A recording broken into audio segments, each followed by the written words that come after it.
Our football expert, Mr. Novy Kapadia, has seen many a great European football night through his lifetime, up close as well as from a distance.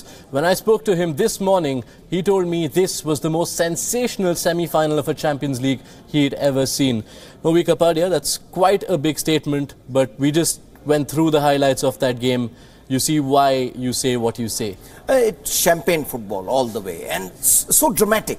Twists and turns. I mean, I didn't see, or even here, the great Real Madrid of the 50s. But I think after that, I've been either heard or seen from close quarters or on TV, about 50 years of the Champions League semi-finals. I don't think anything matches this. The quality of the goals, the quality of the football, it was minute-to-minute dramatic action.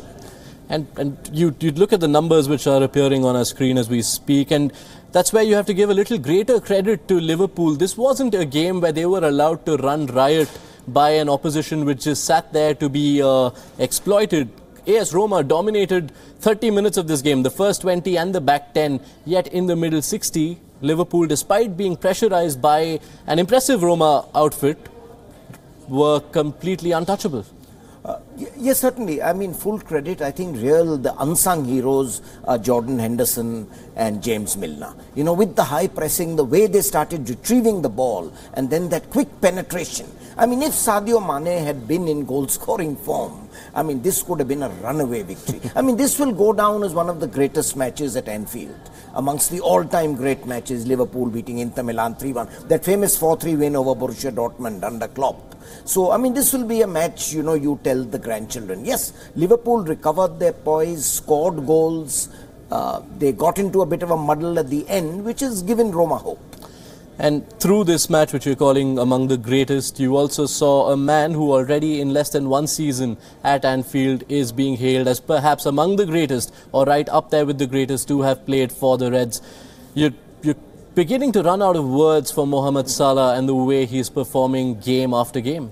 See, let's take the contrast with Sadio Mane, who's equally fast, but stumbles in front of the goal. Mohamed Salah, I mean, you've very rarely seen an Italian team's defense at 6s and 7s, the way Salah and Firmino destroyed. Jesus and Fabio and Alexander Kolarov was made to look ordinary. Mohamed Salah went inside him, outside him. It was just one-sided, absolutely. Yes, it's a clear indication. I mean, the matches, the goals he has scored. I think he'll overtake Ian Rush's record of 47 goals. In 83-84, I was there when that was highlighted. The British newspapers said that's a record which will probably never be broken. Ian Rush's 47 goals in a season. Mohamed Salah seems well on his way, and he scores. He scores amazing goals and sets up goals also. Yes, he's set up quite the spectacle. 5-0 up at 68 minutes. You thought the tie is over, but AS Roma have shown through this campaign that there is no concept of dying till the final whistle. I know lightning does not necessarily strike twice, and it's tough to repeat a miracle so quickly after one.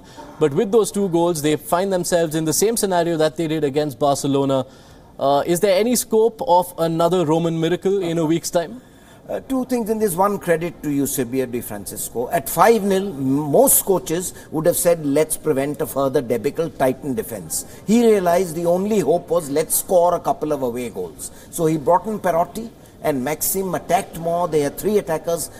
Patrick Schick also was there, and they got those two goals. There, I think Liverpool's defense, Trent Alexander-Arnold, a little immature, the 19-year-old right back, didn't cover Lovren, allowed the first goal. Penalty was, of course, unfortunate. But, Rome is a happy hunting ground for Liverpool.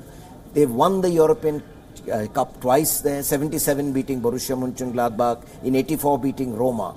And in Mohamed Salah, I mean, they have a player who reminds you of Garrincha or George Best, the way he destroys defenders. So I think Liverpool will sneak through.